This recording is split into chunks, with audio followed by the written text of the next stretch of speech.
Hello guys, bersama saya lagi dalam Alright Napa Channel. Gempa dan semakin panas nampaknya Parti Bersatu, sahabat-sahabat semua. Ya, apabila hari ini satu demi satu pimpinan mereka memanggil 4 ahli parlimen yang telah pun memberikan sokongan, dan sebenarnya dikatakan ada satu lagi bakal ahli parlimen daripada Perikatan Nasional ini akan menjadikan 5 keseluruhannya yang ahli parlimen daripada pembangkang yang akan memberikan sokongan kepada Perdana Menteri. Jadi hari ini Bersatu, pemimpin mereka memanggil mereka sebagai pengkhianat, tidak berhati perut, kata mereka. Apa sudah jadi? Sedangkan hakikatnya geng-geng daripada Parti Bersatu ini dipenuhi dengan kaki-kaki pengkhianat, sahabat semua. Ini adalah karma. Pengkhianat dikhianati oleh pengkhianat. Jadi menarik untuk kita ikuti pencerahan daripada Brother Iswardi berkaitan dengan isu ini, sahabat-sahabat semua. Jadi tanpa buang masa, mari kita tonton bersama. Habislah cerita tu, Bible saya kat situ kan. Panjang pula Bible saya tentang perkara tersebut. Okey, pilihan raya Kemaman. UMNO teruskan misi tawan kerusi walau pembangkang, sokong PM, tegas Zahid. Sokongan pembangkang kepada Perdana Menteri tidak mengubah pacaran politik UMNO untuk pilihan raya akan datang, dengan Presidennya Ahmad Zahid tekad menawan kembali kerusi yang kecundang. Bercakap kepada pemberita di Pemukiman Biro Politik bahagian-bahagian UMNO Kedah, Zahid dan juga Timbalan Perdana Menteri berkata merampas kembali kerusi-kerusi berkenaan perkara penting buat partinya. UMNO dan Barisan Nasional akan memperkira perkembangan terbaru itu. Biarpun baik, namun UMNO berpindiran kerusi itu perlu menjadi kerusi UMNO semula. Dengan arti kata lain, UMNO tidak berkira bahawa hanya kerana mereka telah menyokong PMX, seolah-olah macam tak perlu nak bertanding dekat kerusi tersebut lah. Seolah-olah sedemikian. So, dalam perkara yang sama juga PRK Kemaman, UMNO beri bayangan letak calon langsung PRK Kemaman. Zahid Hamidi membayangkan calon langsung UMNO diletakkan pada PRK Kemaman 2 Disember ini. Presiden UMNO berkata keputusan meletak calon langsung bukan satu perkara yang baru, tapi sudah dilakukan sejak dulu bagi memastikan kemenangan parti. Katanya, langkah itu dilihat mampu memberi kejutan kepada pihak lawan. Kita pernah melakukan pemilihan untuk calon langsung tanpa melihat hierarki dalam parti dan telah terima baik. Dan berkemungkinan besar, kaedah sama dibuat untuk PRK Kemaman. Yang penting bukan hanya kemenangan, tetapi sekurang-kurangnya majoriti seteru politik boleh kita kurangkan. Ini adalah indikasi kepada kejayaan yang kita akan mulakan di Parlimen Kemaman ini. Beliau berkata demikian dalam sidang media.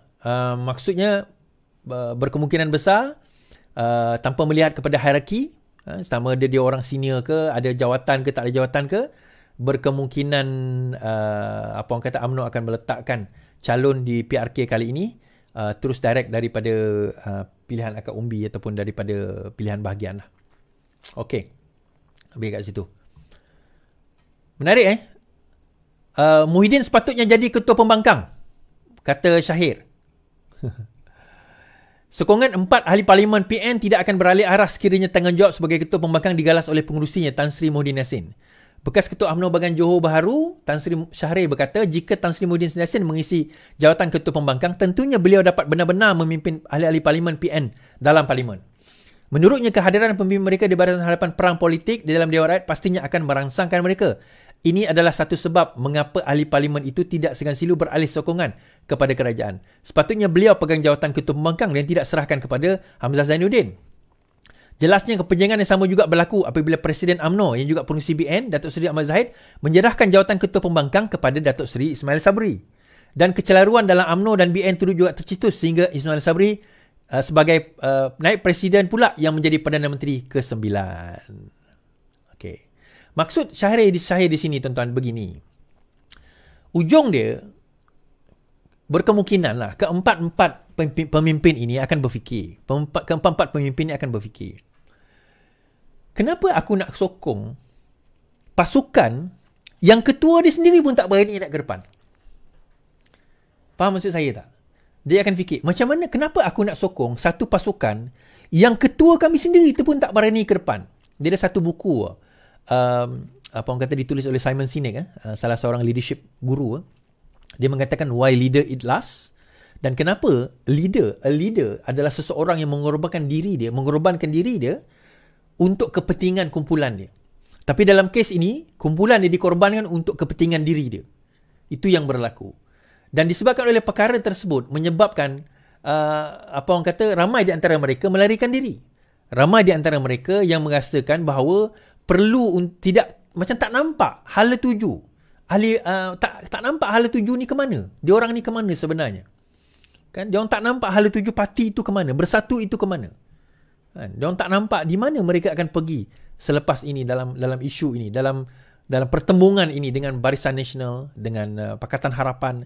Diorang tak nampak. So kenapa? Sebab ketua mereka sendiri pun takut nak pergi ke depan. Ketua mereka sendiri pun takut nak pergi ke depan. Itu masalah dia. Dan yang menariknya tuan-tuan, orang Bersatu bila dah lah melompat, bukannya dia nak pujukkan apa. Dia kata apa? Kita baca.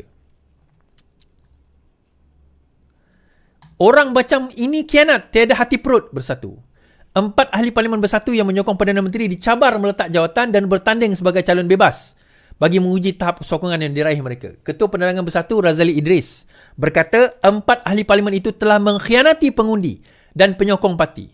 Mereka ini bijak, nak jadi wakil rakyat tetapi tak nak jaga kawasan. Kononnya bila kita pecat mereka, mereka jadi bebas dan tak ada tanggungjawab. Macam saya kata lah.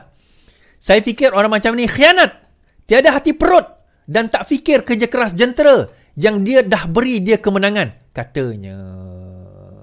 Oh, dia kata tak berhati perut. Tak berhati perut. Ini tak patut. Orang kata pengkhianat. Tak berhati perut. Keluar macam tu saja. Beri sokongan. Tak berhati perut. Sedangkan orang dah bagi undi pada dia. Tak berhati perut. Tuan-tuan, saya baca kenyataan pada 24 hari bulan Februari. 24 hari bulan Februari tahun 2020. 24 hari bulan Februari tahun 2020. Bersatu keluar Pakatan Harapan. Presidennya Tan Sri Muhyiddin Yassin berkata, keputusan itu dibuat dalam Majlis Pimpinan Tertinggi Bersatu dalam mesyuarat khas diadakan pada 23 Februari lalu. Semua ahli Dewan Rakyat dari Parti Bersatu juga dengan ini keluar Pakatan Harapan. Semua mereka menandatangani akan bersumpah untuk terus menyokong dan beri kepercayaan kepada Tun Mahathir sebagai Perdana Menteri Malaysia, katanya.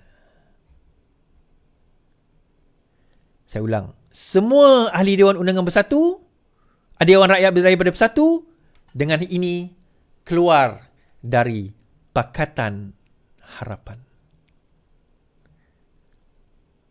Tuan-tuan, siapa yang tak berhati perut? Siapa yang tak berhati perut?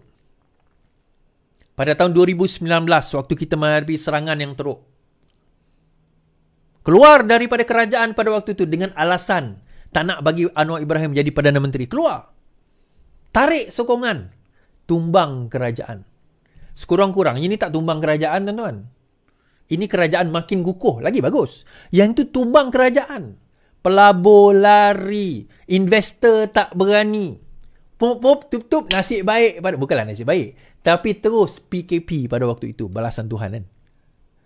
Siapa yang tak berhati perut? Siapa yang tak berhati perut pada waktu itu?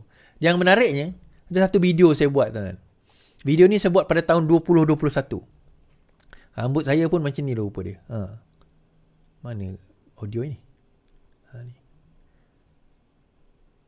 Okay, saya nak share video ni saja. Saya share 2021. Saya rasa ini sebelum tumbang, sebelum tumbang ke selepas tumbang? Ya, lepas tumbang ke sebelum tumbang, saya tak ingat. Muhyiddin Yassin kepada Ismail Sabri. Dalam hidup ni, jangan hianat dengan orang. Dia macam ni, tuan-tuan.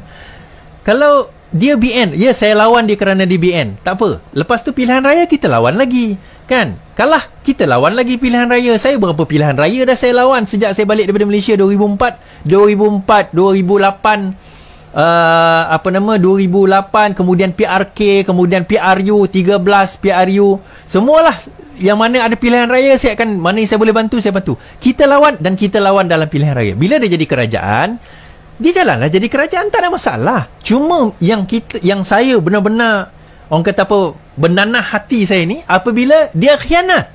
Itu keyword dia, tuan-tuan. Khianat, pengkhianatan. Dan bila lepas saya live, saya kata, lepas syaratan tu berlaku, saya kata macam ni. Cari balik video saya. Saya kata apa? Mereka akan dikhianati bukan oleh orang luar, oleh orang di dalam kerajaan mereka sendiri. oleh mereka di dalam kelompok mereka sendiri. Sebab apa? Dia akan kata kalau dengan kawan kau pun kau boleh khianat. Ini kan pula dengan kami yang bukan kawan kau.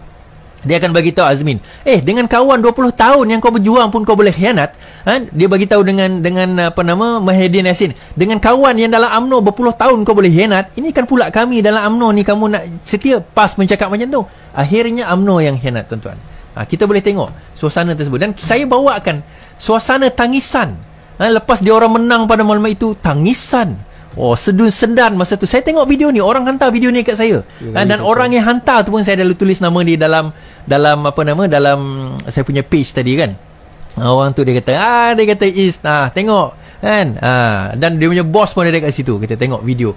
Tangisan sedu sedan menjadi syair cinta, terasa ingin sentuh. Sini. Mama.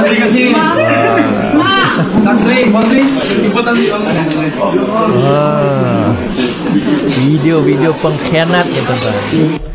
Nampak? Nangis. Nusantara tu.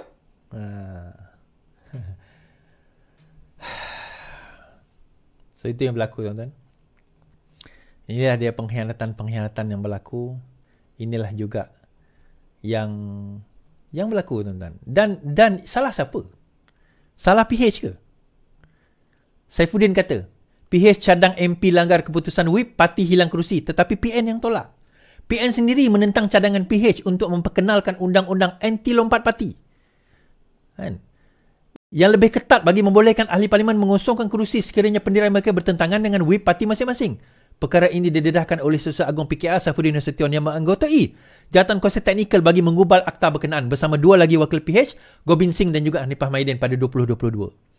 Pendirian PH, tindakan MP bertindak bertentangan keputusan whip parti di dalam Dewan dalam perkara seperti undian bajet, usul undi tidak percaya apa-apalah adalah dikira hilang kerusi dan pilihan raya kecil diadakan. Juga MP yang dipecat kerana melanggar disiplin dikira hilang kerusi. PN pada masa itu diwakili Hamzah dan Taqiyuddin, PN tidak setuju dengan cadangan PH di atas, katanya. Sama juga perkara ini disebut oleh KJ. Kan KJ juga sebut perkara yang sama. Kan bahawa menurut draft asal dia anggap bahawa telah melanggar undang-undang dan kena kosongkan kerusi. Mereka tahu tak ironi dia? Bila dibawa ke Jabatan Menteri untuk dibincang draft ini, antara yang paling lantang menentang draft ini adalah ahli parlimen Bersatu. Kalau perkara itu diluluskan, empat ini akan hilang kerusi, akan berlaku PRK. Tetapi yang tolak adalah Bersatu. Kenapa mereka tolak? Kenapa mereka tolak? Yang menarik, kenapa mereka tolak? Sebab dia orang beranggapan, itu saya kata, dia menang PRU 15. Tapi menang mungkin tak besar. Dekat situ dia boleh tarik sokongan daripada geng-geng sebelah yang dia anggap akan jadi pembangkang. PH lah dengan BN pada waktu itu. Tapi dia tak sangka, apa orang kata, senjata makan tuan. Dia tak sangka benda itu. Sebelum itulah tuan-tuan. Okay? Kita nampak hari ni. Kita nampak hari ni. So Bersatu ni, dia boleh kini salam dah lah. Boleh dah kira goodbye lah. Selamat tinggal lah. Selamat jalan Romeo lah. Kira di penghujung nyawa lah. Tu saya kata Azmin entah ke mana, dia pun entah ke mana. Peja pun dah gaduh dengan geng-geng geng-geng Cikgu Bat dan sebagainya. So itu antara mereka lah. Sebelum saya pergi kepada cerita Mastura ni tuan-tuan. Ni saya terlupa dari cerita ni tadi. Perak akan bekal air terawat ke Pulau Pinang. Perak akan membekal air terawat ke Pulau Pinang berikutan perjanjian dicapai semalam, kata Menteri Besar Perak Sa'arani Muhammad. Sa'arani berkata loji rawatan air yang baru dibina di Krian Utara Perak. Katanya perjanjian di antara dua negara itu juga akan memberi manfaat kerana ia akan menyelesaikan isu pengairan pertanian dan membekalkan air untuk taman teknologi tinggi yang sedang dibangunkan di kawasan Krian. Kerajaan Perak dan Pulau Pinang sudah mencapai kata persetujuan iaitu Perak akan membekalkan air terawat ke Pulau Pinang, bukan air mentah. Ia disebabkan yang pertama, memang kerajaan negeri sendiri tak memindahkan air ke utara Perak sebab kita nak membantu menyelesaikan masalah pengairan pertanian bagi utara Perak. Kedua, apabila PM mengumumkan cadangan penubuhan taman industri teknologi tinggi di Krian, barang mana kita juga memberi bekalan air mencukupi untuk tujuan perindustrian itu, katanya. Ketika ini, Sungai Muda yang mengalir dari Kedah membekalkan 80% keperluan air Pulau Pinang dan negeri tersebut sedang meneroka sumber air lain. Pentadbiran Kedah yang dikuasai PN menimbang untuk mengenakan baran 50 juta setahun untuk Pulau Pinang mendapatkan bekalan air di Sungai Muda. Okey. Di sini saya kata, pandai Perak, bodohnya Kedah.